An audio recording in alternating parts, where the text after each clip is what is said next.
Hello everyone, welcome back to our channel. In today's video, you are gonna see how to download others' Instagram story with music in gallery. So to do that, let's head over to Instagram application first. Once you are there, make sure you have logged in into your desired account and then head over to any story, suppose this one. So suppose we want to download this story. So what to do is that and go back and use our phone's screen recorder.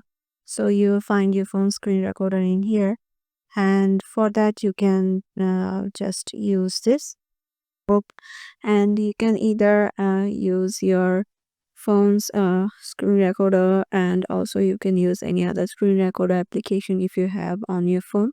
So use both the media and mic option and start the recording, and then head over to the story that you want to record. Keep your screen steady and down the screen record the whole story, and once you are done with it, save the story.